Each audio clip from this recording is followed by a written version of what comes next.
What I would like to do today is to continue the discussion we did last time. You remember about the covalent bond. Covalent bond is one possible, say, kind of bond, chemical bond, but it's a very, say, one of the most common ones. And it's also a very simple example of where you see really quantum mechanics in action in determining lowering of the energy when the two atoms get together. Okay, we have seen all the mathematics of this. We've done the derivations. We've gone through some approximations, necessary approximations, in order to be able to get to the end. But at the end, we found that the energy was lowered if we were considering the linear combination of the two orbitals on the two different atoms. We saw the formation of two energy states, one with lower energy than the other one, and the lower energy state was the one in which the wave function was a linear combination with a plus between the two orbitals, the atomic orbitals of the two original states. So what I would like to do now is start talking about extended system. So what we're going to do today is to study a system in which we have no longer just two atoms, but we have an infinite chain of atoms. This is probably the simplest example of a crystal, of a solid. So the kind of system we're going to discuss is a system which, instead of having just two atoms, right, we had two nuclei and two electrons last time, you remember. Now we're going to consider an infinite chain of atoms.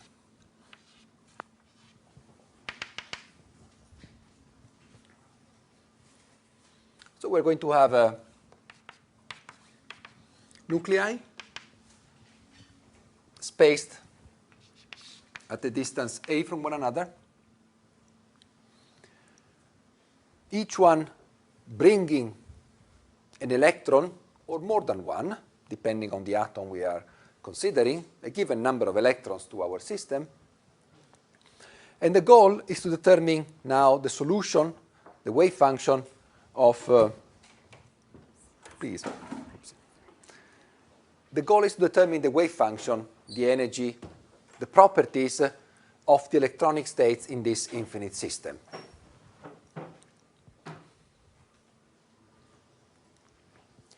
So in order to do that, we will use exactly the same approximations that we used last time for the covalent bond, for the two-atom system. So instead of considering just two atoms, we're now going to consider an infinite series of atoms placed regularly ordered at the same distance a from one another. I hope you understand that this is really the simplest example of a crystal. Morning. This is really the simplest example of a crystal. We have a one-dimensional system. It's not three-dimensional, it's just one-dimensional. But all the atoms are arranged in an ordered fashion. Okay, so there is translational symmetry. And it's admittedly, the simplest example of a crystal that we can think of. But it's a good starting point for us to warm up and trying to understand the properties of infinite systems, periodically ordered infinite systems, which is our ultimate goal in our study of solid-state systems. Okay? So let me use this as an example, an example that we can actually solve exactly to try and see what are the consequences of having an infinite number of atoms arranged in a periodical fashion. So once again, we have for each atoms, we will have our Coulomb potential. We have some states here. We will denote as phi atomic. Okay, so each one of these atoms, now I need to. Okay, so each one of these atoms will have the same starting point, the same atomic state as a starting point, so there will be one here. There will be one here, and so on and so forth, right?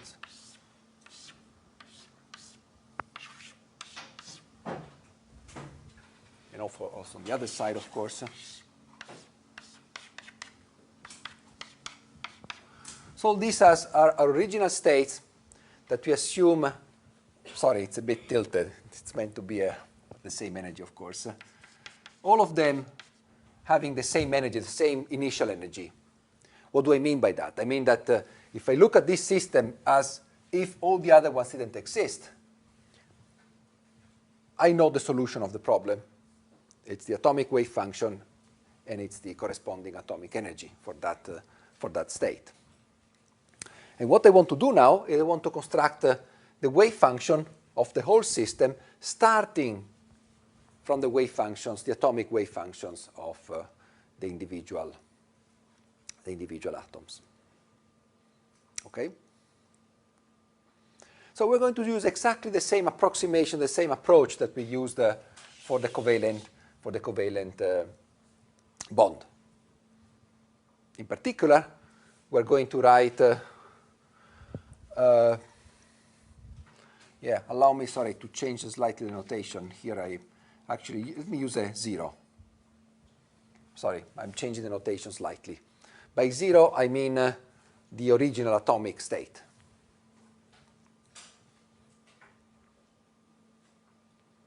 Okay?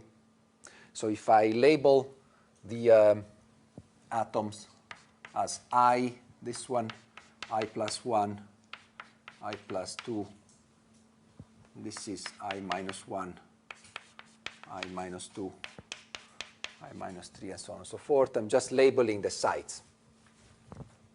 I can say that this is the atomic solution at site I.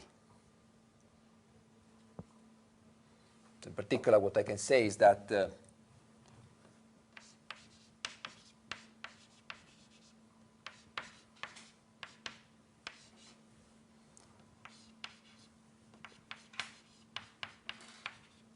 well, let me use just one-dimensional notation.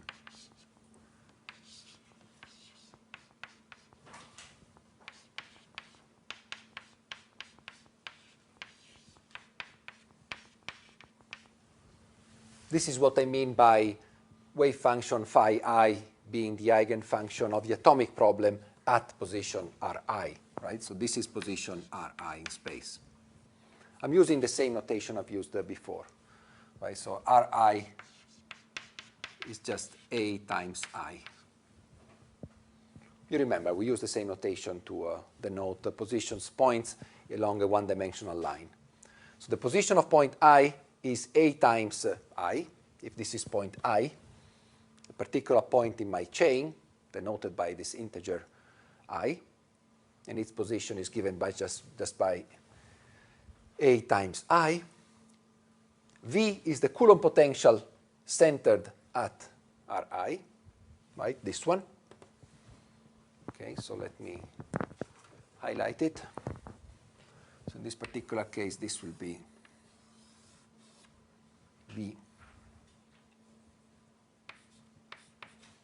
R minus Ri. And the solution of the atomic problem for this particular Coulomb potential is the atomic wave function centered at I with eigenvalue E naught. And obviously what I mean by this is obviously the atomic wave function centered at Ri, obviously, right? This is the atomic function centered at Ri plus 1. This is the atomic wave function centered at a different site. So they are all identical functions. They only differ because they are centered at different places, obviously. And same with the Coulomb potential. This is all the same potential. It just differs because we are centering this potential at different sites.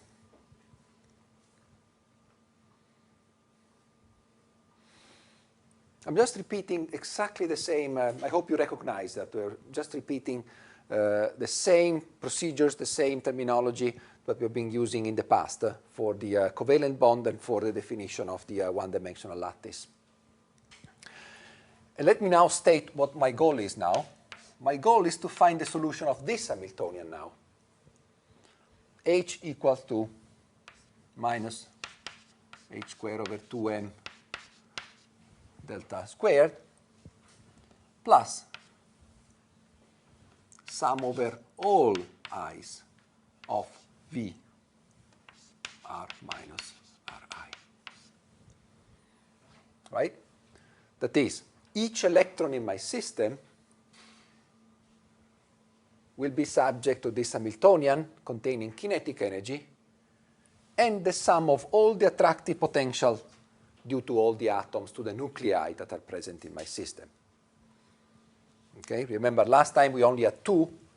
You might recall that here we had only V1 plus V2 last time because we only had 2 nuclei. Now we have an infinite series of nuclei. And each electron sees this infinite series of attractive wells along this one-dimensional line. Once again, in doing so, I'm essentially forgetting about electron-electron interactions. Okay? I'm just assuming that each electron sees only the nuclei. The electron is not seeing all the other electrons. But, I mean, it's a good starting approximation at least.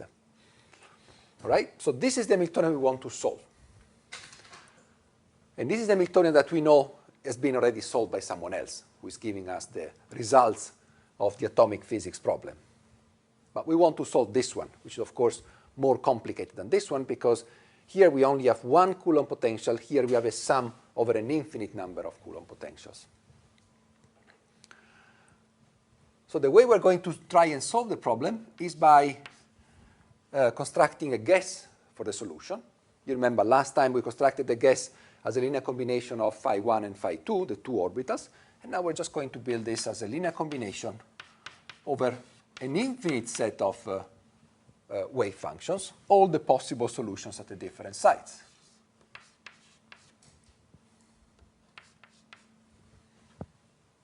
Right? We're essentially trying and build a total wave function as a linear combination of this plus this plus this plus this plus this with coefficients to be determined. Last time we had only 2, A1 and A2. Now we have an infinite number of coefficients to determine AI.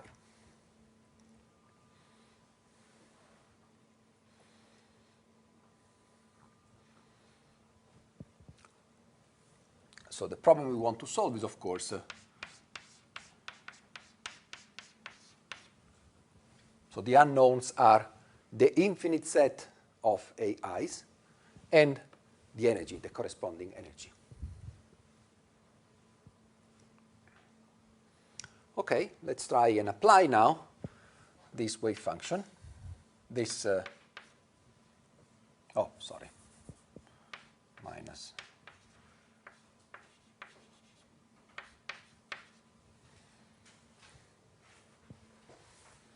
Now, let me write this a bit more.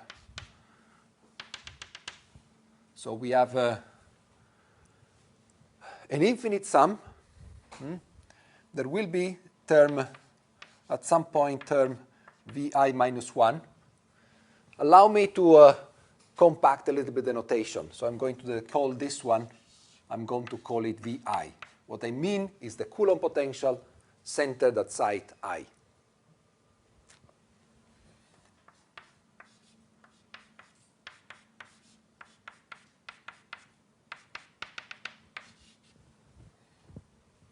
Okay, so let me somehow construct this sum, and let me assume that at some point I'll get through I.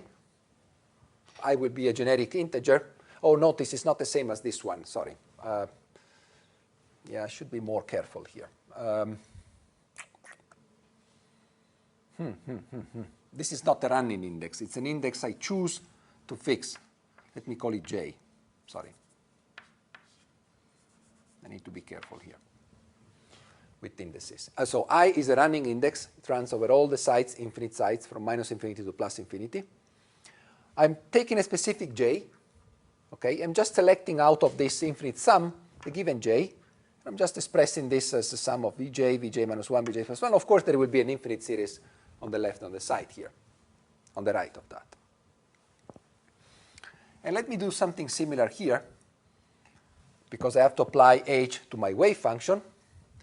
So here we'll have an infinite series, and then at some point I will have j minus 1, phi naught j minus 1 plus aj phi j plus aj plus 1 phi naught j plus 1 plus an infinite series to infinity on the other side.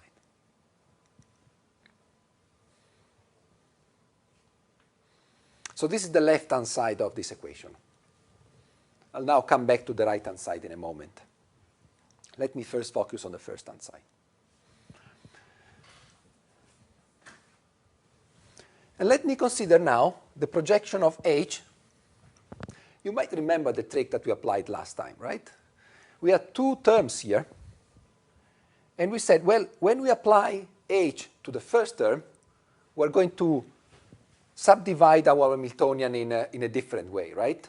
If we identified 1, here we're going to select kinetic energy plus V1, and then separately V2.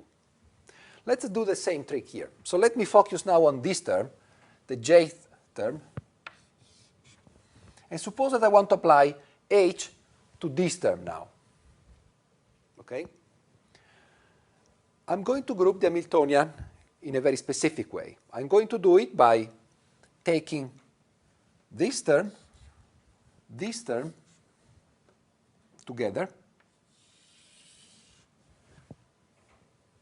and consider all the rest as a separate object. Of course, it is obvious why I'm doing that, right? Because this plus this is exactly the atomic Hamiltonian at site J. And when I apply to this one, I'm going to get the atomic energy, right? So there is a good reason why I'm doing that. So let me rewrite this as in this form.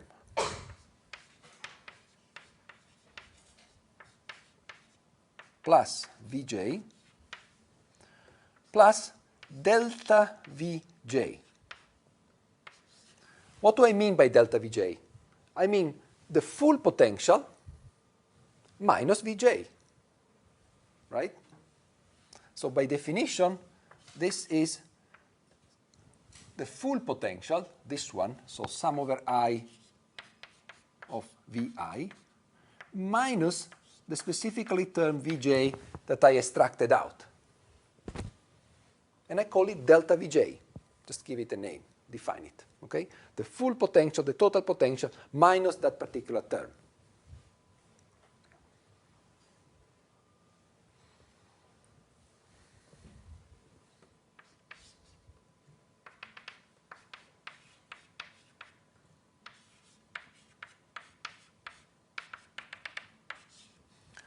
Remember, I'm doing this only when I apply my wave functions to this one, right? So I just isolate this term here, because that's the one I'm interested in.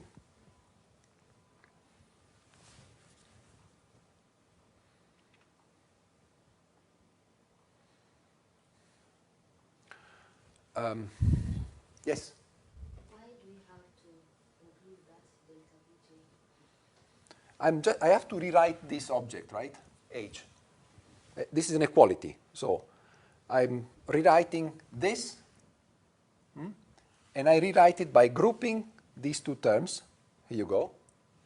And leaving behind all the rest. Okay? And all the rest, it's this sum, infinite sum, up to Vj minus 1, then plus Vj plus 1 up to infinity. Okay? I call it delta Vj. That is the sum over all Vi's minus only one, the one that I picked, that I extracted out. Okay? It's an equality, so it has to be there, right? Otherwise, it's not an equality.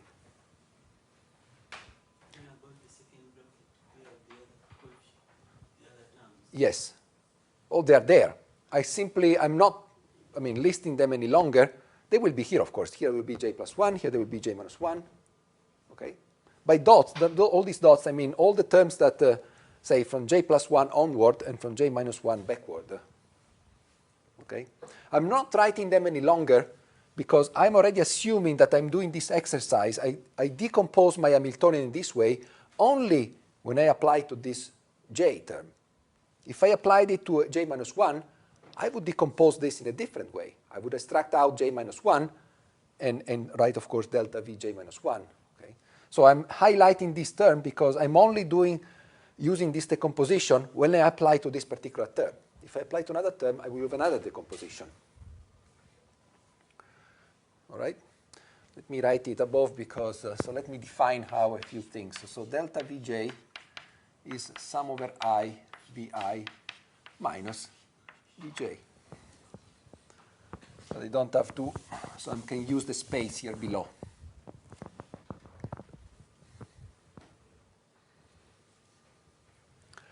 So when I apply, there will be terms that come from the projection of whatever is h on the previous terms that I'm not interested, at least for the moment. And then I will have h, this one, times here. So the first term is obviously going to give me aj e naught phi j naught, right?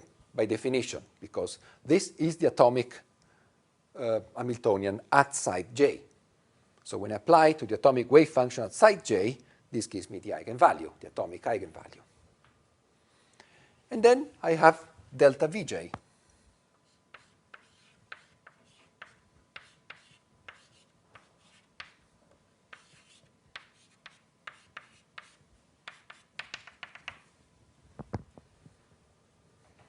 Okay?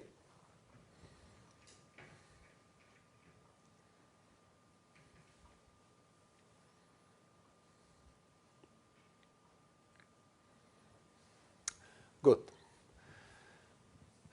This is the left-hand side. The right-hand side is quite trivial, because the right-hand side is only a number times phi j. So it's E times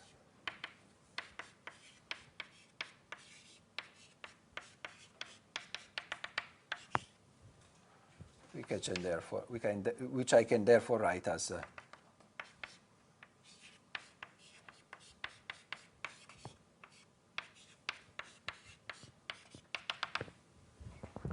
right? Notice there's an equality here.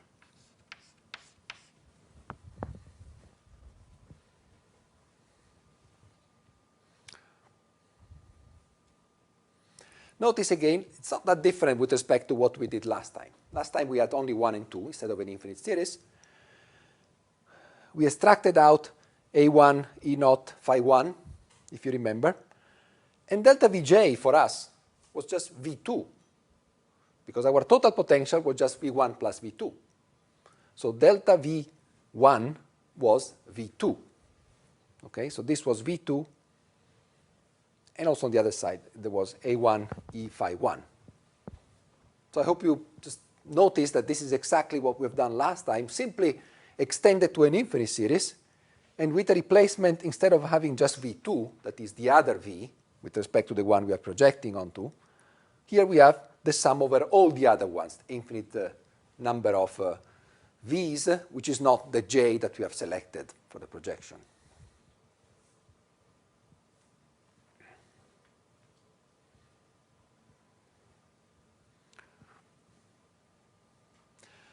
All right, so we are exactly the same point as we were last time. We have an equation between functions. This is a function. It's a function because these phi's are functions. Notice that E0 is not a function, but delta Vj is a function, like V2. V2 was a function. Here we have functions on the right-hand side. So we have an equation between functions, which in principle we should equate at every point. We don't do it that way. By the way, again, our goal is to determine all the AJs, the infinite AJs in this problem, and also E. So we have an infinite number of unknowns now. But again, we have an equality between functions. So if we have an infinite number of unknowns and an equality between functions, an equality between functions needs that the function needs to be equal in all the points. So it's an infinite number of equations in principle. Okay? So in order to reduce it to a system that we can handle mathematically, what we do is we take this equation between two functions and we project it onto the atomic orbitals, which is like we did last time. Last time we projected this equation, which was an equation between only 1 and 2. We projected it on phi 1 and on phi 2. Now we are going to project this equation onto a generic phi. Okay? So we take the left-hand side and the right-hand side, and we just project it onto an arbitrary atomic wave function. So let me add here Brian Katz, just to allow me to do the projection easily.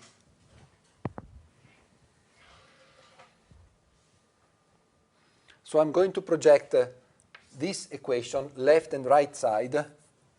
I'm going to project it onto an arbitrary atomic wave function, J, K, H, let me call it L. Oh, I'm using, sorry, capital letters for atoms, so I'm using L. Okay? I'm taking an arbitrary L. L can be any number from minus infinity to plus infinity, an integer. It's taking an arbitrary one, and I'm projecting left-hand side and right-hand side on phi L. Last time we did phi 1 and phi 2. Now we do a generic L. Okay. I hope I can now delete at least this part.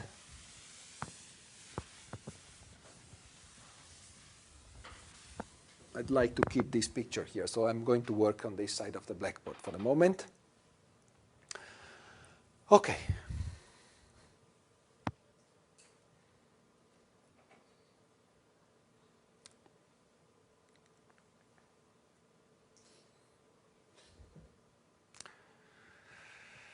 Yes. Before I do that, however, I need to expand a little bit this. I need to add also the terms j minus 1 and j plus 1, because they will be relevant for my purposes. So let me, before I do the projection, let me add at least the terms, the two next terms, on the right side and on the left side. So the term on the left side will be simply a j minus 1 E naught phi j minus 1 plus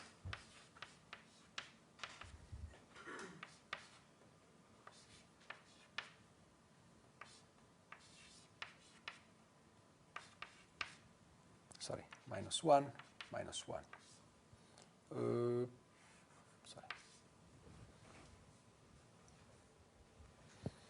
Plus, there will be the term with j.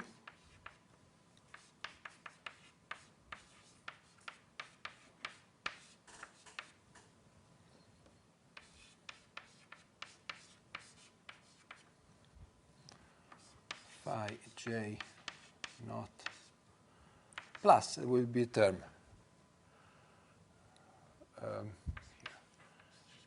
a j plus 1 E naught phi j plus 1 plus E j plus 1 delta v j plus 1 phi j plus 1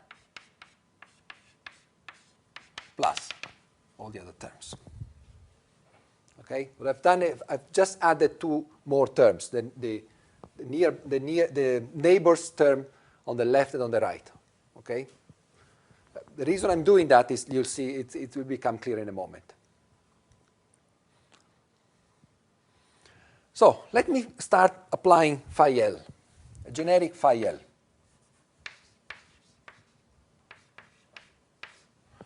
To this function here. Let me do this first for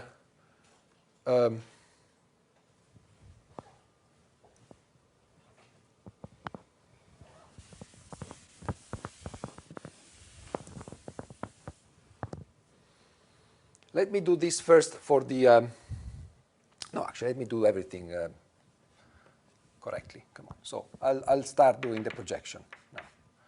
So this will be a j minus 1 E naught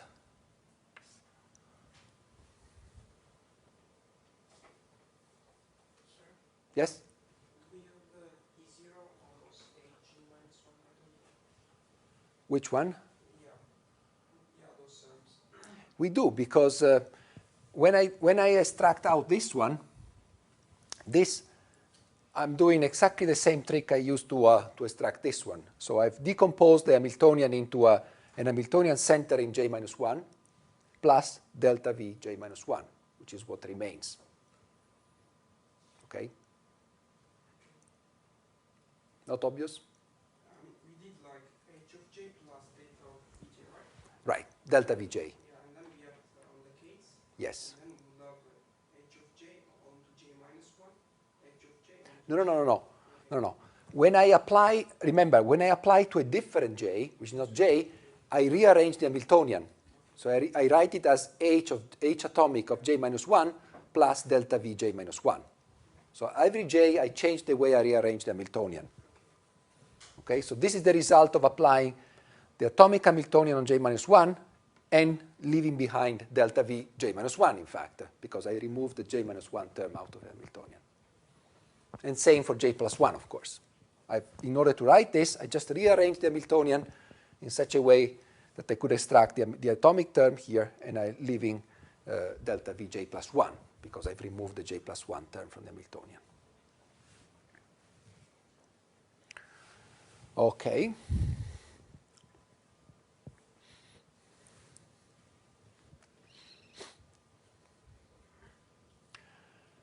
Good. Now,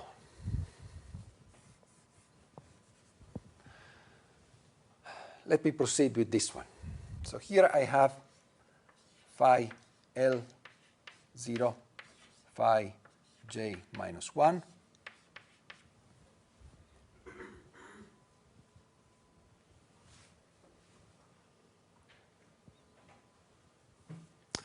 No, wait. Before I do that, I need to, make another statement. Now, this function here, it is an infinite function with an infinite number of terms. Okay? And I've just selected out this j, the j minus 1, the j plus 1, and then I'm writing the rest of dots as dots. But it's, in principle, it's an infinite series from minus infinity to plus infinity. Good. I'm going to project it on L now, an arbitrary L. Now, because L is arbitrary, I can arbitrarily choose out of my infinite sum j to be L, right? I don't need to take an arbitrary j. When I write this infinite equation, I can say, well, instead of selecting j, let me call j L. There's no reason why this needs to be different from L. This is an infinite sum, so I can pick up any point in the infinite sum. In particular, I can pick up exactly L, right? So I can say, well, this is not an arbitrary j. I mean precisely this L when I do L here. If I change the L, I will change my center here in my sum. Okay? I'm allowed to do that because in principle I've done it for an arbitrary j, and I can always say that this j is exactly the one that I'm going to project my wave function on. Is this function orthogonal? I'm coming to this orthogonality in a moment. For the time being, they're all atomic wave functions. Okay? So this j actually can be L. I can say, okay, that j is L. In fact, the way I do it is actually, instead of changing all the L's here, allow me to change the L here, okay, and call it j. I'm just picking one arbitrary j, and I've selected out of the infinite sum to the center, I choose it to center it in j. Okay? It's just an index, right? So I can call it j, L, whatever I want. The point is that when I project my wave function from the outside, I can choose to highlight precisely the term that corresponds to my atomic wave functions that I'm using to project thing, and just leave all the rest as dots. It's my choice to put my spotlight on a particular term. Okay? So instead of calling L, let me call it J, because this at least will allow me not to change all the J's into L's here. It's just a notation, it's just an index, so I can call it J if I wish. So the way the argument goes now is actually is slightly different. So it say, okay, let me pick an arbitrary atomic wave function j. Out of the infinite sum here, I'm going to pick up precisely the term j. Just put the spotlight again. Okay, j is there, and then all the rest will be dots. And let me proceed with the projection now. This dot dot dot plus aj e naught phi j naught phi j minus 1 naught.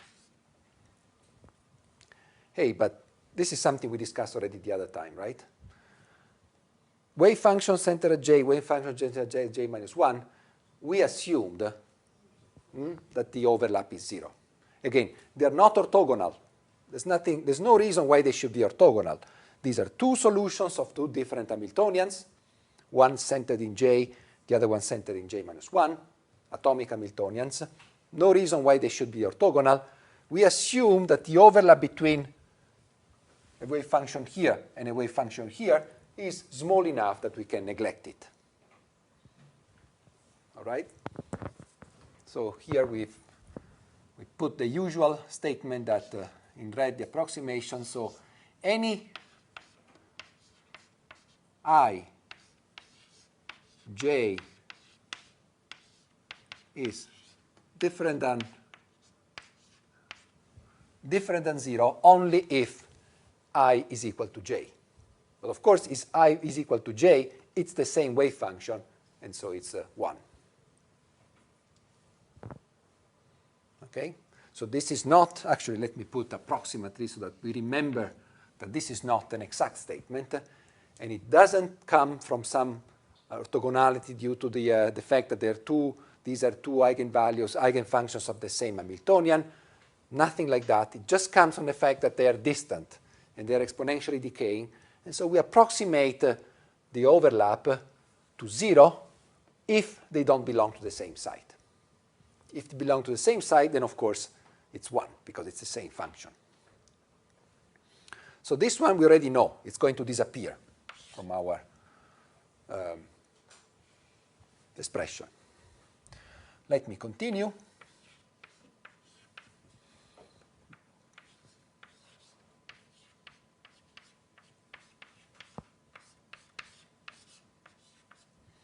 Delta Vj minus 1, phi j minus 1. That's the, phi j. I'm projecting on j. So these are the first two terms. Third term, what's going to happen if I project it on phi j? 1, right? So this is just aj e naught. Fourth term, well, here I have to write it explicitly. aj phi j delta vj phi j naught. Plus, the first four terms are done. Let me continue with the last two terms. aj plus 1 e naught phi j plus 1. 0. So this also disappears. We have the last term, aj plus 1 phi j delta v j plus 1 phi j plus 1.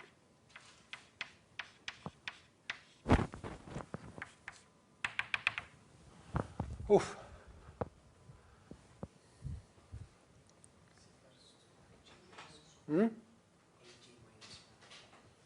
You're right. aj minus 1. Thank you. aj plus 1, aj plus 1. Correct.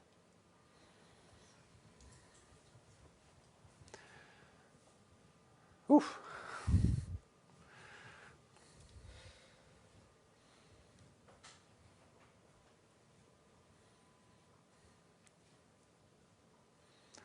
Okay. Do you allow me to erase this one?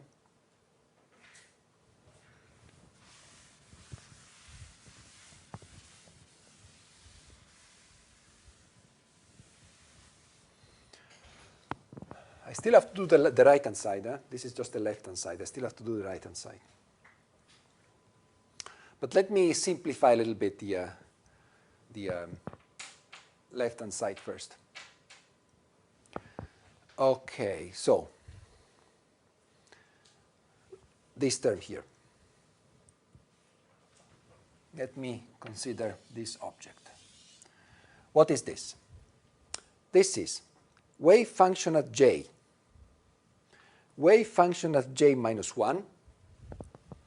So if I'm here, suppose that this is j. Wave function here times wave function here times the total potential minus the potential at j minus 1. What do I mean by that? Let me draw it, because what I mean by that, green color. I have to sum all the potentials, this one, plus this one. And then when I get to this point, I have to remove the j minus 1 potential. Okay, so this will become long thing here. And then it just continues like this. Okay? So this is delta V j minus 1. It's the sum of all the Coulomb potentials minus this one. I've removed this one. So, once again, wave function at j, or I, times wave function here at j or I, times this green line. Okay. You might remember that this is in last time, when we only had two sides. If this was 1, delta V1 is actually 2, because it's the total potential minus 1, so it's V2. So this is phi 1, V2, phi 2. We gave it a name to this, right? We called it T, hopping. Let me call it T for the time being. Let me use the same name. Let's see, this term here now, the last one. What is it? Phi j, phi j at a given site, phi at another site, delta V j plus 1. So it's the green potential, but now centered here, j plus 1. Okay? Wave function at a nearby site. Wave function at this site, which is the site where I have the missing potential in my potential. Isn't it the same as the one I discussed before? Before I had wave function here, and the potential which was missing the term here. The only difference is the mirror symmetry. I'm just reverting everything. But I mean, when I carry out the integral, mirror symmetry is there. So I don't, the result is exactly the same number. Okay? I hope you see it, okay? Wave function, potential missing a term here. Here I had wave function, potential missing a term here. The only difference is that I just moved this by, well, everything has been moved by one side, and I've reverted the order of the two, so that the potential missing a term is now the one on the right-hand side instead of the left-hand side. But by mirror symmetry, the result of the integral is the same. So if I call this t, this is also t. Same number.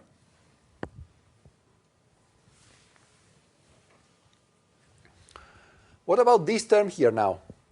Wave function at a given site, wave function at a given site. In our language of last time, if this was 1, was phi 1, and V2. Right? Because delta V1 is V2. So we call this delta E naught, the on-site term.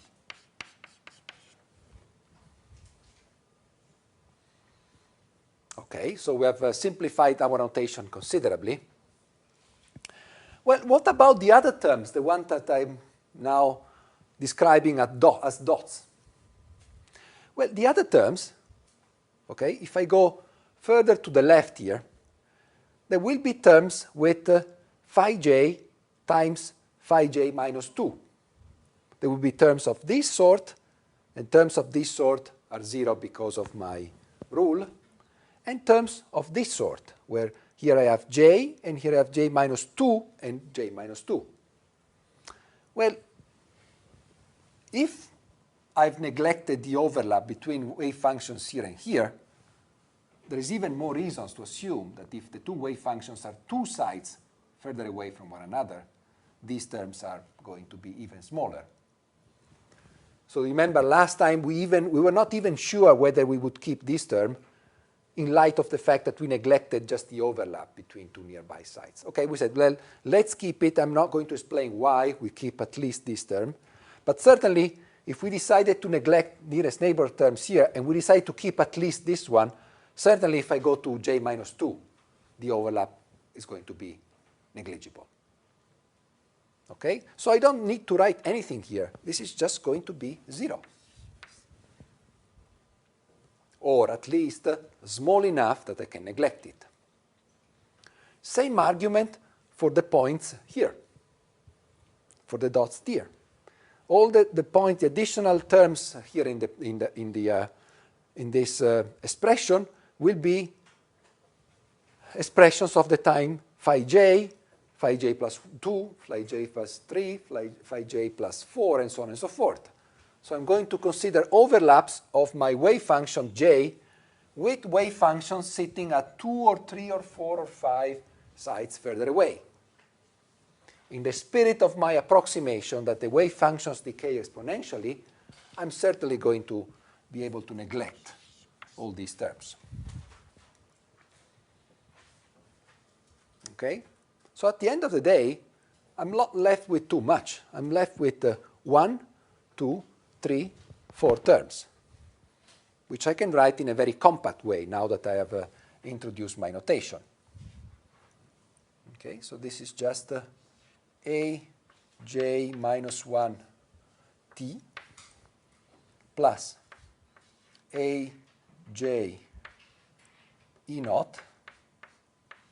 Actually, I can group this plus delta E naught plus the fourth term, a j plus 1 t. And that's it. There's nothing else.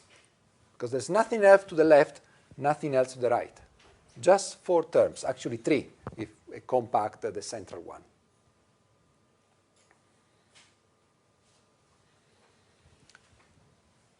Okay, now it's time to look at the right-hand side. Let me just remind you what the right side was. It was E times the series of the wave function, right? So the sum over all the A, I, phi I. And remember, I have to project also the right-hand side of the function onto phi j. But if I project phi j onto the sum of all my phi's, well, it's simple, because I can just use the not orthogonality. I can just use this statement here to just select phi j. So obviously, the right-hand side will be E, AJ, period. Phi j, which is 1. Right? So when I project just psi, right, I have to project E psi onto phi j. E is a number, so I have to project psi onto phi j, but if I project psi onto phi j, I'm just going to pick phi j out of here. And this will be proportional to aj, obviously.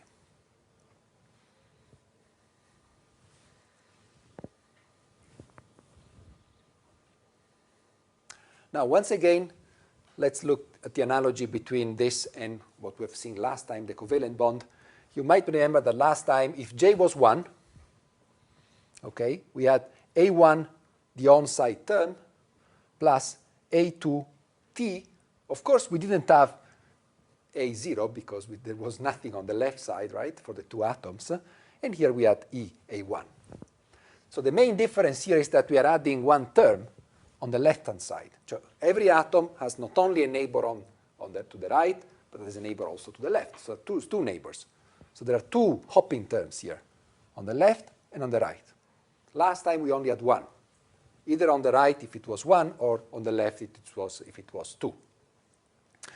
The other big difference is that this is not an equation for two unknowns, but it's an equation between an infinite number of unknowns.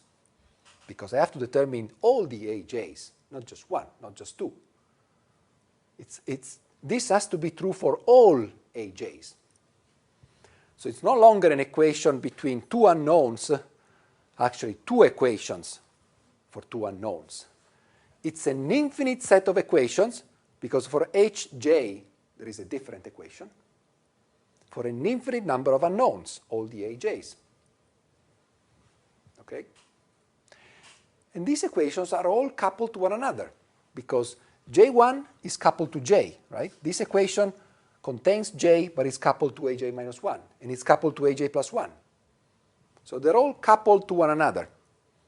I cannot decouple them into blocks. They're all coupled, because J is coupled to J plus 1. If I write the next one for J plus 1, it will be coupled to J plus 2. J plus 2 is coupled to J plus 3, and so on and so forth. Okay, so there's no way I can trivially decouple these equations into blocks. In fact, let me write this as an equation between vectors. So you remember last time when we had A1 and A2, I rewrote the two equations as an equation between matrix times a vector equals to eigenvalue times vector. And the vector was A1, A2. Now the vector is not A1 and A2 only, but it's a vector of infinite length. Okay? A minus infinity to A plus infinity. There will be infinitely many terms in my vector. So let me write now this equation into an infinity by infinity matrix equation. Here I will have infinite many terms. I pick the AJ1 here. And of course there will be the next one. The one before will be J minus 1. The one afterward will be J plus 1. So it's an infinite vector containing an infinite number of elements.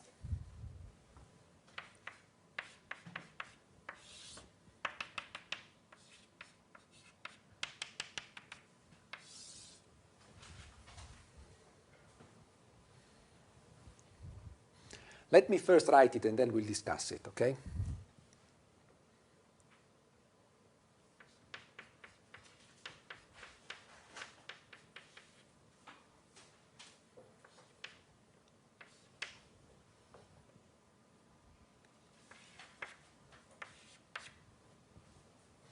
So this is row J in my infinite matrix. And this is actually column J. Okay, so this term is the diagonal term, this one here. We're taking a point along the diagonal, J, J. I will now construct the other ones in a moment. So let me take the product of this row here with the vector, right? If this is a term J, clearly I will have zeros all the way up to this point, then T times Aj minus 1 plus E naught plus delta E naught times Aj plus T times Aj plus 1, and then zeros. This is exactly what I have on the left-hand side, right? Right-hand side, the J terms is Eaj on the J row, right? This is the J row. So this equation here is just the equation between of the J term of the vector. That is the product of this times this equal the E times AJ term.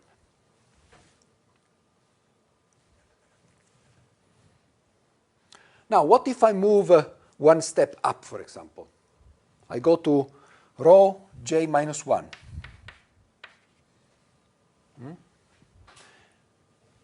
Well, once again, there was no reason why j was j. This is true for any j, right? So if I go to the previous one, it will continue to be true that the central term will be the one with E naught delta E naught. Because this equation, I can write exactly the same equation for j minus 1 if I wish. J minus 1, here there will be j minus 2, here there will be j, and here there will be j minus 1. I can just change name to j. This is true for any j. The important thing to remember is that this j has to be the same as this one. And this has to be plus 1, the central one, and this has to be minus 1, the central one. So if I construct my matrix here, I will have that if I go one step above, well, it will just continue to be on the diagonal.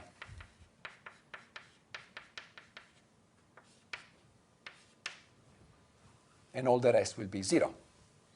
Right? So this will be now the j minus 1 term. And obviously I can continue here. Oops. E naught plus delta E naught t, and so on and so forth. In other terms, there will be along the diagonal, I will have E naught plus delta E naught, and one position out of the diagonal, everywhere, I will have t above and t below.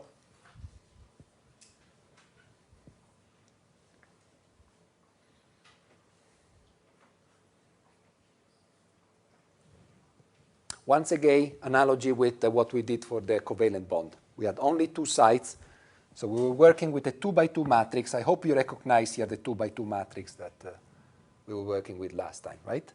E naught plus delta E naught along the diagonal, t off the diagonal. Here we are just constructing something which is no longer 2 by 2, but it's infinity by infinity, because we have infinitely many degrees of freedom here. We have infinitely many AJs to determine, coefficients to determine. Right? So we need to determine a vector. These are all our unknowns that contains infinitely many terms.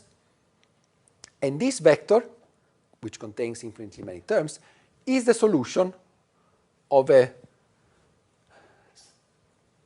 eigenvalue problem for this infinitely large matrix H, if you wish, made of a diagonal term and an off-diagonal term that is t, just one element out of the diagonal.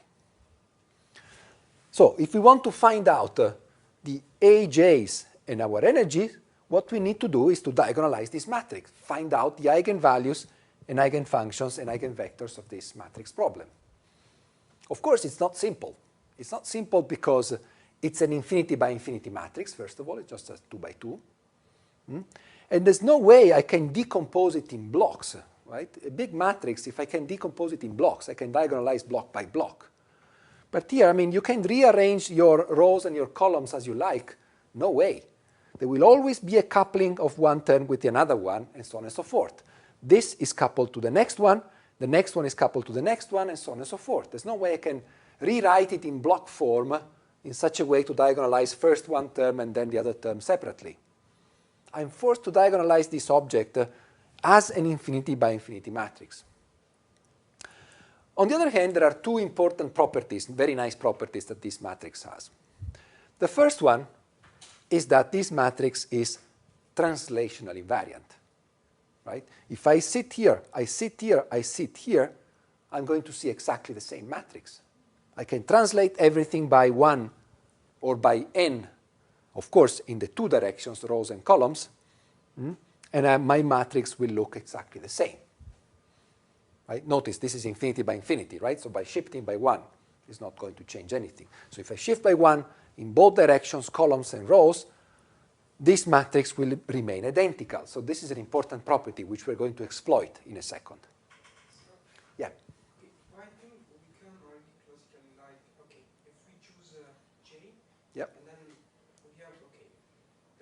probability that an electron can jump from the left? Yes?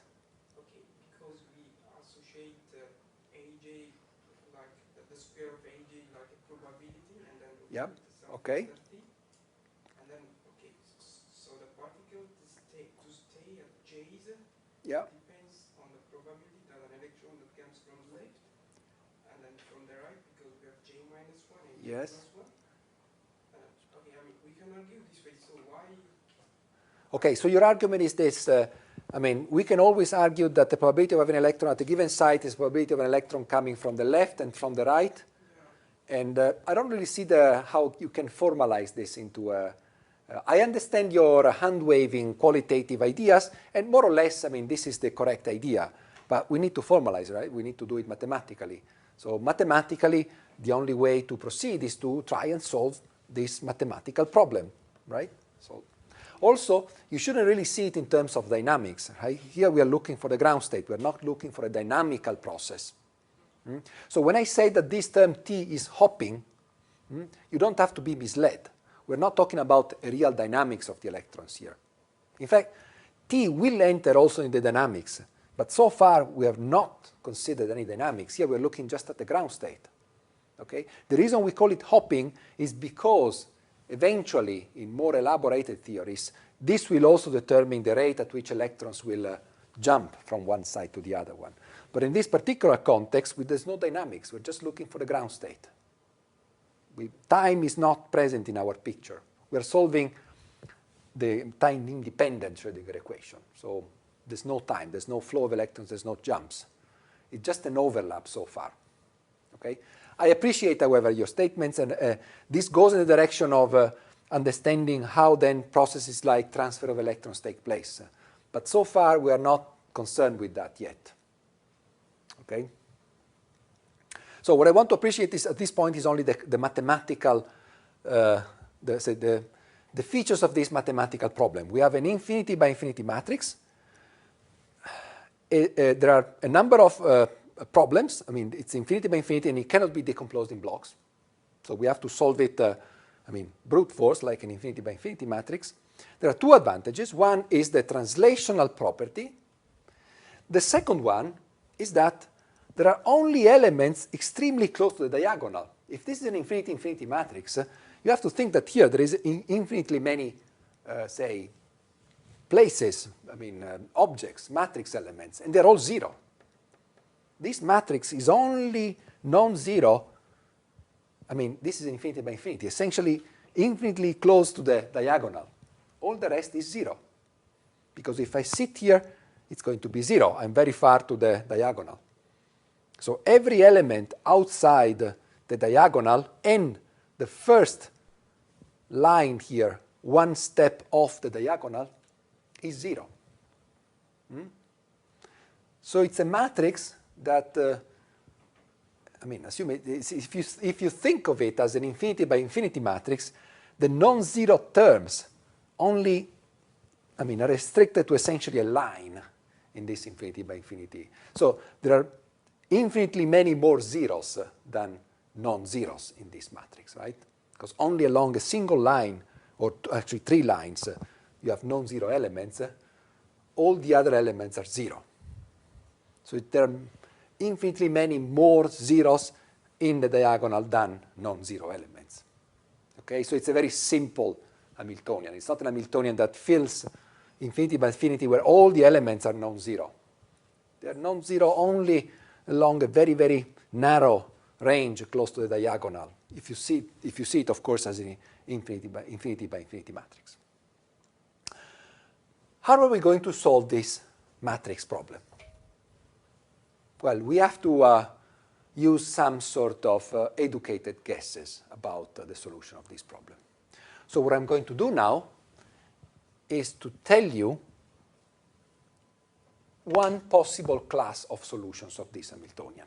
This is, by the way, a very recurrent Hamiltonian in solid-state physics. Okay? You'll find it several times. We'll actually find it again in the future. The same Hamiltonian, mathematical structure, the same mathematical structure.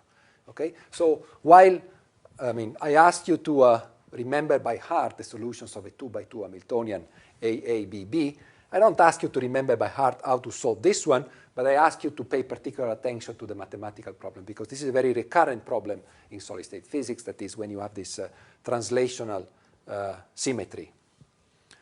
So let me state now one possible class of solutions of this problem. And I claim that the possible solution of this problem is saying that Aj is equal to e to the I qj. Q to be determined. Okay? That's my argument. It's my, say, assumption, my Ansatz, as we say in physics. Okay? I say, okay, I tell you this is a possible solution to this problem. Notice that by this I mean all the j's, because I can express every j in this form, right? So this is actually not just one, it's all possible j's are written in this form, where q is something to be determined. Let's see the possible values of q's, and whether, of course, this expression solves our problem, our infinity by infinity problem. Well, let's try. Let's take rho vector equals to here, which is essentially this equation. So what we have to prove is that this solution solves this problem for every j. Right? In this way, we will be able to show that every line times rho times vector solves the problem. So let me try and put this expression into my expression for an arbitrary j. And I have to show that this is true for all j's, that this solves the problem for all j's. Okay, so let me do it. E to the I q j minus 1, yes? Is this just a guess, or we have some reason behind it? I mean, what? This is Bloch's theorem, okay? So we'll get to Bloch's theorem in a moment, actually probably next time. But here I'm doing nothing else than re-expressing Bloch's theorem in a different way. One more question. Is Yeah. Q complex or real? We'll see. We'll see. For the time being, let's assume it's real. Okay, very good observation. Is it complex or is it real? Suppose it's complex. Yeah. Suppose what's happened if it's complex? If it's complex, there will be an imaginary part, and the imaginary part will be such that Aj will either explode for j going to plus infinity, or explode to j going to minus infinity, depending on the sign of the imaginary part, right? So we clearly don't like those kind of solutions. We don't like solutions that become infinitely large at minus infinity and plus infinity. Okay, one more question. Sorry. The conclusion of this statement is that, okay, let's choose Q to be real. Sorry, second question. Because we write the wave function as a linear combination of those psi I with a coefficient AI. Right? One of the postulates of quantum mechanics is the norm of those coefficients. Sure. Okay, another good point. Sorry. So your statement, what you're saying is that, yes, we're expressing this psi as a linear combination of AI, and we want to make psi orthonormal, or, normalized to 1. Yeah. Let's do it. Let's do psi, psi. Psi, psi, thanks to this one, okay, is the sum over all i's of AI squared, right? So I want this one to be 1. Big problem, right? What are we going to do now? If we want this one to be 1, and we express, by the way, Aj in this form, AI square will be 1. So how can we make this 1 if we are summing over an infinite number of 1s? We have to do something, right? I hope you have seen this problem already in particle physics, in quantum mechanics. This is not the correct way to normalize functions that extend over an infinite range of, spatial range. So this is actually not a good choice for the normalization. We don't want wave functions to be normalized to 1 over an infinitely large space. take plane waves, right? Plane waves, how can you normalize to 1, a plane wave, right? If the volume is infinitely large. Now, I actually have to say that this problem is more serious in free space than here. Because here, we can still decide, if we wish, that our wave functions are normalized, for example, to 1 if I take this integral over, for example, a unit cell only. Okay, I could say, well, I take my wave function, and instead of asking my wave functions to have the integral of its square modulus to be 1 over the whole space, let me ask that my wave function is integrates to 1 only within the unit cell. Now I have another problem. My wave function could be different if I go from one unit cell to another one. So how can I argue that it's 1 in one unit cell? What about the other unit cell? If the wave function is different the other unit cell, I mean, I have to do it for all the unit cells? Allow me to come back to this problem when we discuss Bloch's theorem, so next time. So I'll discuss it explicitly, this problem of normalization. For the time being, let's assume that the wave function is normalized in such a way that it is 1 per unit cell. In other words, that I can make each one of these elements 1. I just need to do that. And then, therefore, this is OK, because this is normalized to 1. In each unit cell, for each j, the square modulus is 1. But I'll come back to that if you don't. Yeah, it's okay. But another concern, if you take this thing, Yes? in which regions are we? I mean, if we are near the potential, then I mean, we can. This looks as if like a plane wave, but like a free particle. Well, OK, your question is, this looks like a plane wave, right? I have to repeat it, right, because of the recording. So you say, this is like a plane wave. How can we somehow tell this wave function that there is an attraction here? There is a... Don't forget that this multiplies the wave function. So the real wave function is aj times the atomic wave function. So don't see this as the wave function. This is not the wave function. This is just the coefficient that multiplies the atomic orbital. So my wave function will know that there is a Coulomb potential, because to each coefficient, it will have the atomic wave function attached. OK. Exactly. So this is not the wave function. OK. This is a very good observation, because this is not, say, well, I mean, those of you are familiar with, sorry, no, it will take too much time to make the analogy. I have to finish this, otherwise we'll, if you wish, we can discuss later on some more, I mean, mathematical consequences of these statements, of this, what we are doing. For the time being, let me proceed, OK? Let me proceed. So I'll come back to normalization. Let me assume that I can take AJs to be normalized to 1, but I'll come back to that next time. And let me proceed with the with verifying that this is actually correct. T plus AJ, so AJ is EQ, J, E naught plus delta E naught plus EIQ J plus 1 T. And this must be equal to EQ Q J. OK. So I'm trying to verify that this is a possible solution to my infinity by infinity matrix problem.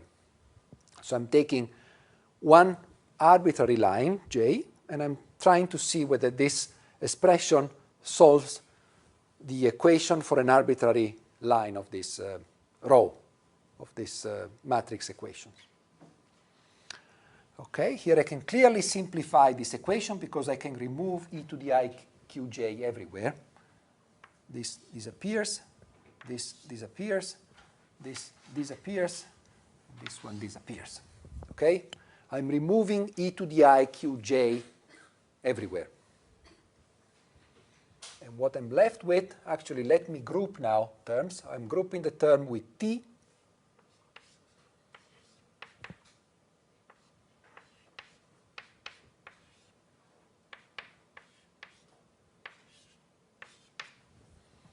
first term and last term of left-hand side, e to the minus iq plus e to the iq times t, plus e naught plus delta e naught equals to e.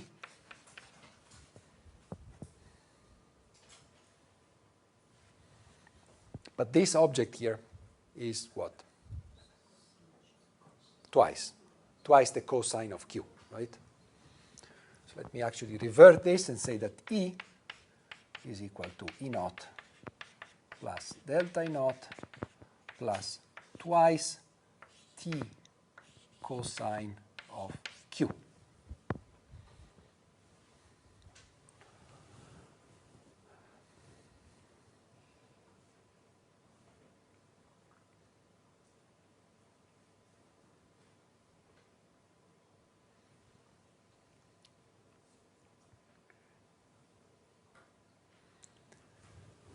So we started from a guess for the solution with an arbitrary q to be determined. Q, we argued, must be real, because if it's imaginary, we're going to have exploding solutions. Fair enough. Let's keep Q as general as possible. We find that the solution exists for an arbitrary Q as long as the energy that corresponds to that particular Q, that is to that particular solution, is given by this expression, E naught plus delta E naught plus 2t cosine of Q. In other words, I found infinitely many solutions to my problem. For every Q real, Aj equals to Eiqj is a different solution. It's a different set of infinite numbers, right? If I change Q, it will be a different set of infinite numbers. For example, Q equals to 0. All the ij's are 1, right, for every j, right? If Q is equal to 2 pi, what are the aj if Q is equal to pi? They are all 1 again, okay? Well, that's an exception. If Q is an arbitrary number, 0.1, well, these aj's will be some numbers, okay, a series of numbers. So every Q gives me a solution. Solution meaning an infinite set of numbers that solves my problem with eigenvalue given by this as a function of Q. Okay? So in this way, I actually did find not only 1, not 2, not 3, but infinitely many solutions to my problem. Last time, you remember, we had 2 wave functions, 2 atomic orbitals. It was a 2 by 2 problem, so we could only, of course, find 2 eigenvalues for a 2 by 2 problem, plus and minus. Here we have an infinite set of, my wave function, my eigenvector is infinitely large, but I still find infinitely many possible solutions, not just 1, not just 2, but infinitely many. And they can be labeled. I can label each one of them with this number Q. A different Q will give me a different set of, a different eigenvector and a different eigenenergy, expressed in this form. Okay? So I have a number of solutions which is equal to the number of real numbers. Every different real number will give me a different solution. Not exactly, because we already noticed that if Q is equal to 0 and Q is equal to 2 pi, we get exactly the same solution. Do we get the same energy? Do these 2 solutions have the same energy? Look at here. If Q is 0 and Q is 2 pi, it's the same number. Okay? So in fact, this is true, but there is a lot of redundancy when I do this. Q belongs to R, but there is plenty of Q's for which the solution is exactly the same, both in terms of eigenvector and in terms of energy. In fact, if I take an arbitrary Q and I add to that Q 2 pi, Suppose I take an arbitrary q and I add to that q a 2 pi. What's going to happen? I'm going to multiply this times I 2 pi j, but that's 1. Okay? So if the problem is solved for a given q, q plus 2 pi gives exactly the same solution and exactly the same energy, obviously, because the cosine is periodic in 2 pi. So there's something interesting here. I did find an infinitely many solutions, but yes?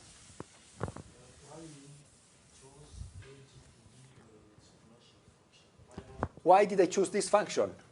Oh, you have to trust me. It solves the problem, right? So you agree with me that this... Okay, that's a very good question. Does another expression for AJ, something else, I don't know, the arctangent or something else, solve the problem? This is not, we are not going to show this.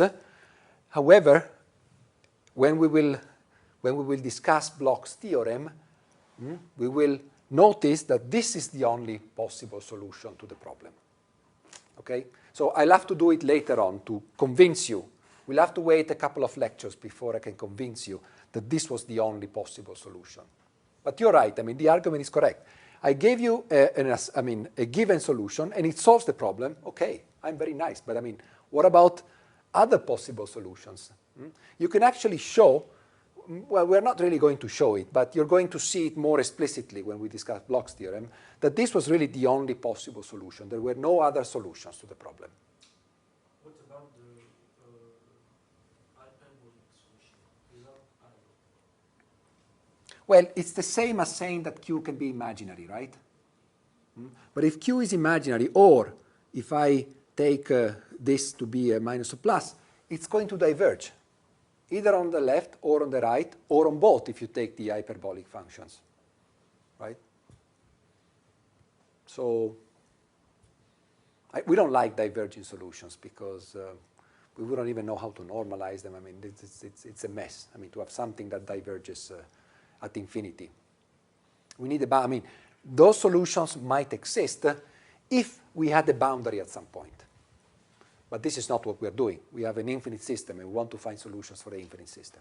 It's like the plane wave problem, right? Exponential functions, exponentially decaying functions do solve the Hamiltonian for a free particle.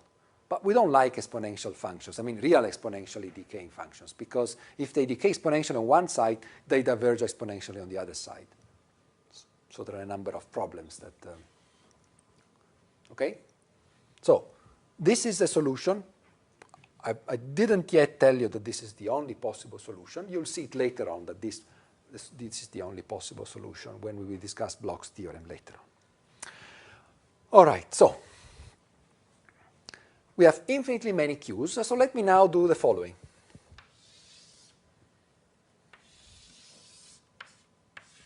Q here. And for example, plot the possible energies as a function of Q. We have an infinite range of possible Qs, and I'm going just to plot this function. Well, this function will have an average value of E naught plus delta E naught, right? A constant, plus an oscillatory function centered around this dashed line with amplitude plus and minus 2t,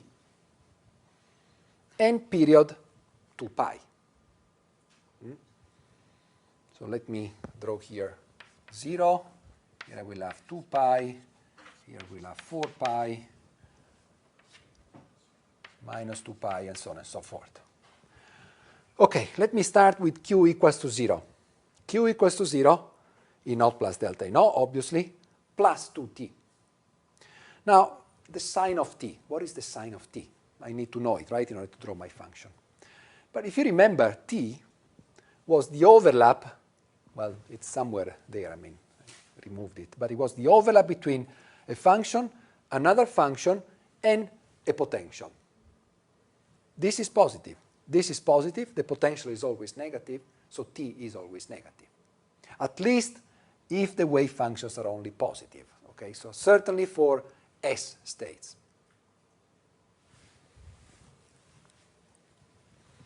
So we assume here that T is negative, as we did last time, if you remember. But it can be positive. It can be depending. We're just assuming that it's negative. So, yeah? I have a question.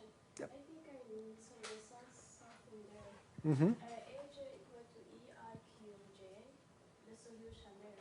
This one here, yes. Okay, J it's, it can be any number and also Q. Yes, right. Then if we fix J, then we have infinitely many solutions for one J. Yeah, but that's not the right argument. So what you're saying, if I fix J, I have infinitely many solutions for... No, sorry, if I fix Q, No, what do you say? If I fix Yes, J... both of them can have any number. Yes, but you have to be careful. The solution, one solution, is defined by an infinite set of A's for every J. That's one solution, okay? A solution is a vector, right? It's a set of numbers. I need to know infinitely many numbers. That's one solution. It's a wave function. If I know the wave function, if I tell you what all these numbers are. So one particular solution is defined by an infinite set of numbers, the AJs, AIs, whatever.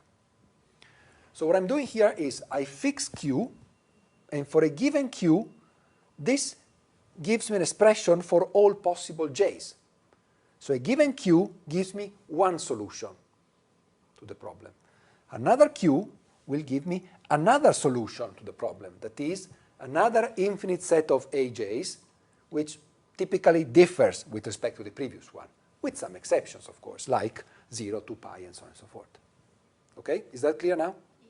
Okay. So this solution is not just one number. The solution is the series of this for all J's. That's one solution.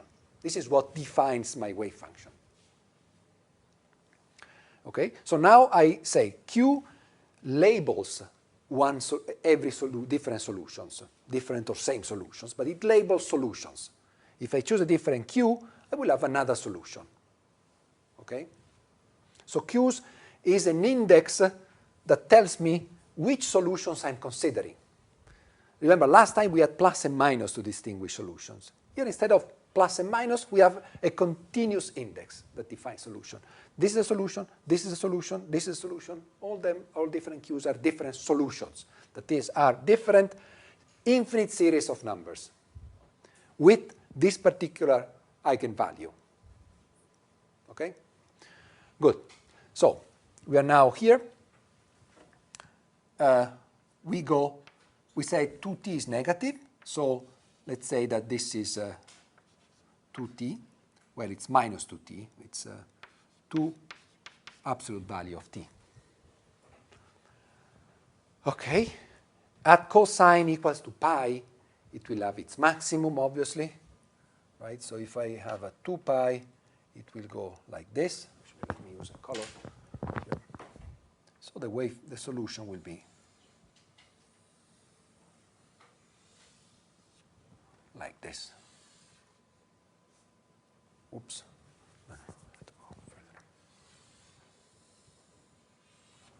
And so on and so forth. Okay? So it will be an oscillatory function with amplitude, well, twice 2t2, so 4t, sorry, t2, t. So the total amplitude is actually 4t.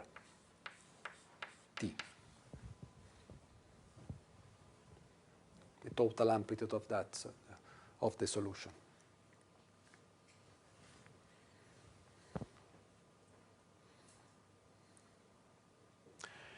Another thing we've just argued is that if I take this solution, for example, for this particular Q, this particular solution, if I shift the solution by 2 pi, right, or actually an integer times 2 pi, that is, if I take a given Q and I add 2 pi, an arbitrary integer, positive or negative, I'm going to find not only the same energy, but also the same solution because if I change Q and change it into a Q plus 2 pi n, right, E 2 pi n j is 1. Is that clear to everyone? Do I need to write it? Let me write it. So if e to the I q j is the solution for a given q, let me add to q 2 pi n. So take another. So e to the I q plus 2 pi n j is equal to u eq iq j plus times, sorry, e to the I 2 pi n capital J, but n capital J is also an integer. So 2 pi times an integer gives me 1. So if I translate my solution by an arbitrary integer times 2 pi, I get exactly the same solution, not only the same energy and same solution. So I have a lot of redundancy, as I said before. It is true that all these Q's give me a solution, but many of them are actually the same solutions. Yeah. What does it mean that we have a kind of translation in Q? Okay, that's a good point. We have translational symmetry, right, in Q, in some sense. Yes. What does it mean, you're asking? Is there any physical property that expresses Q? Not really, not really. I wouldn't really say that. You're asking whether this expresses some physical property. Not really. It is, I would like you to think of Q as a good way to label solutions, like the principal quantum number of the hydrogen atom or the angular momentum L. These are all indices that label solutions. The solution of the hydrogen problem can be classified with 3 numbers, right? N, L, and M. Here the solution can be classified in terms of Q. I give you Q, and you tell me the solution. Okay? So in this sense, Q should be seen as a quantum number. In quantum mechanics, whenever you have something that labels a solution, it's called a quantum number. It's something that if I give me that number, I can tell you what is the solution, which solution you're talking about. Okay? If you say that n is equal to 1, L is equal to 0, and M is equal to 0, I know you're talking about the 1s state of hydrogen, 1s state of the atomic problem. Similar here. If you tell me Q is equal to 0.1, I know precisely what you mean. You mean the solution where here I need to place 0.1. Okay?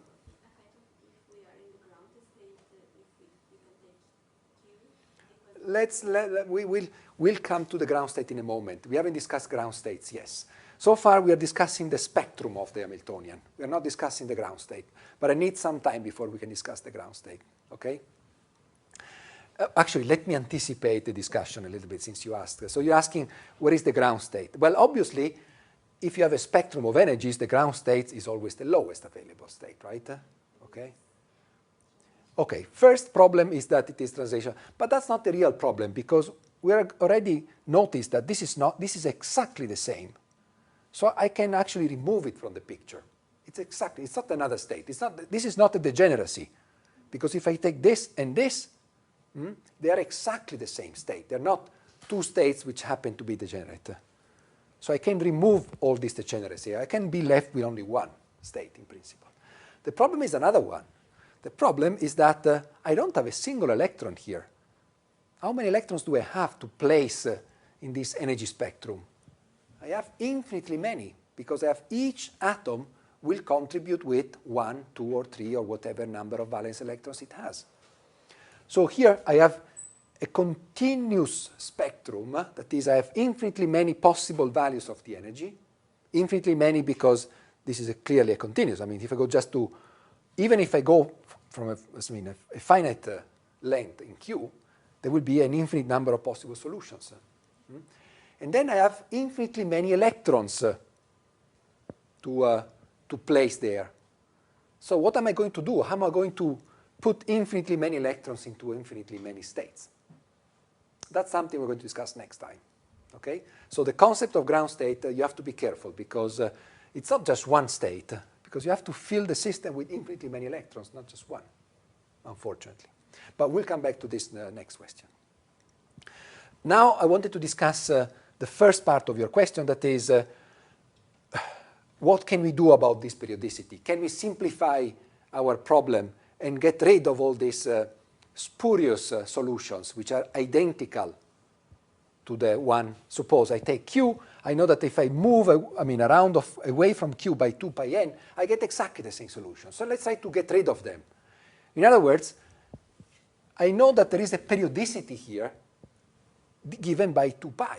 If I move by 2 pi, I'm going to get exactly the same states. So how can I simplify my life and remove all the unnecessary solutions?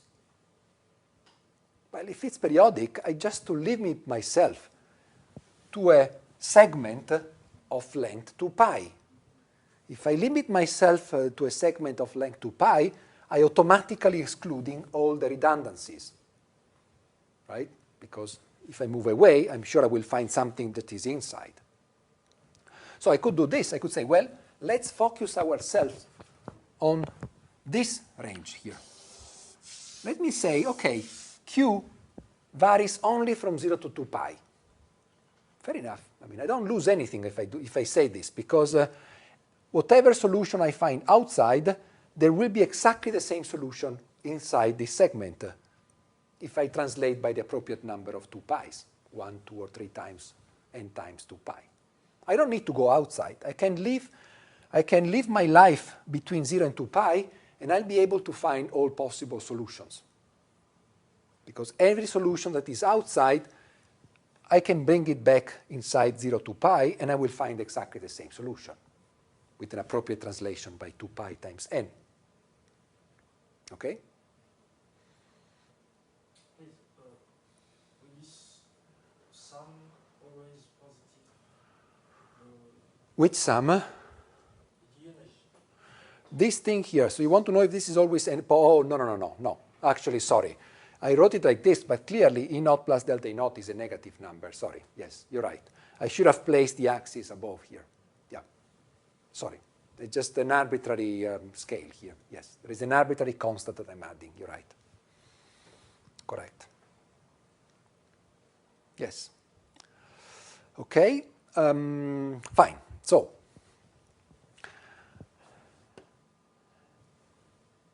I'm in a space which is the space of Q's. It's infinitely large. And I say that I say that my solutions are periodic with periodicity 2 pi. In the language of that we've introduced in the first lectures,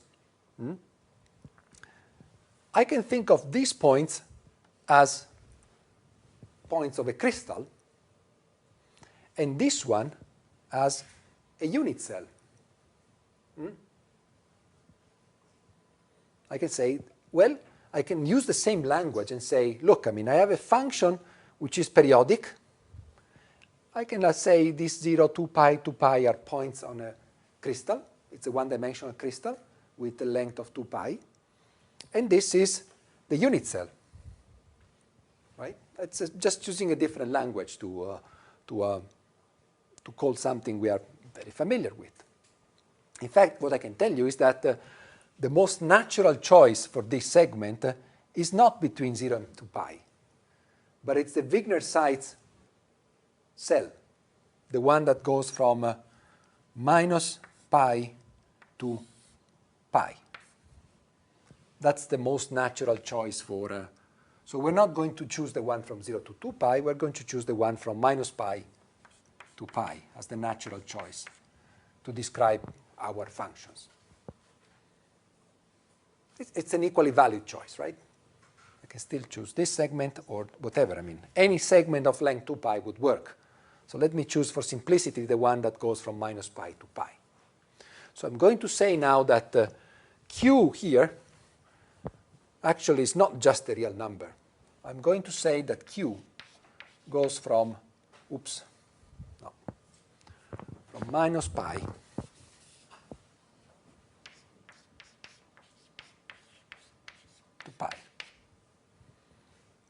in other words, that I can restrict my choice of q from minus pi to 2 pi without losing anything, because all what's outside this range is solutions that I can find also between minus pi and pi.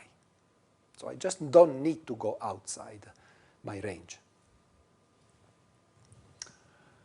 Okay, I think we'll stop here, and on Wednesday we'll continue with this discussion that will eventually lead us to understand Bloch's theorem. We're not going to prove Bloch's theorem. We're just going to understand it based on this example, this particular example of a one-dimensional chain. Any question? No. So the next test, I guess we're going to do it at the end of this week, on Friday. Okay? Good. Oh, question. Yes.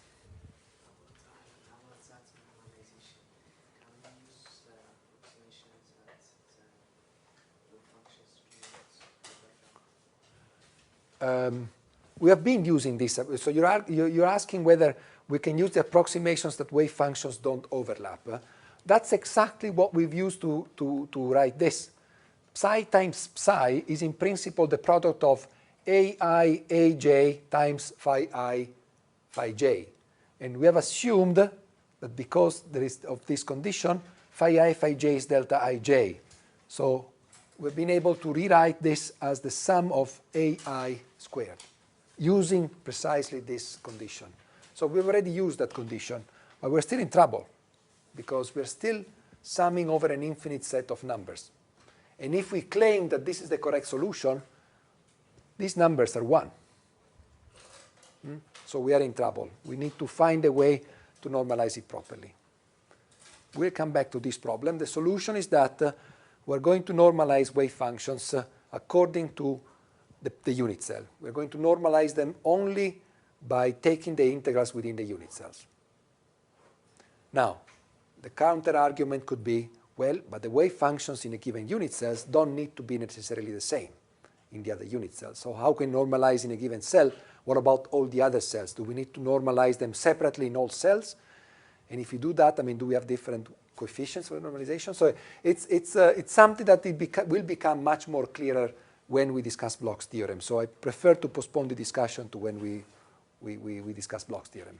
Yes? Why don't, sorry?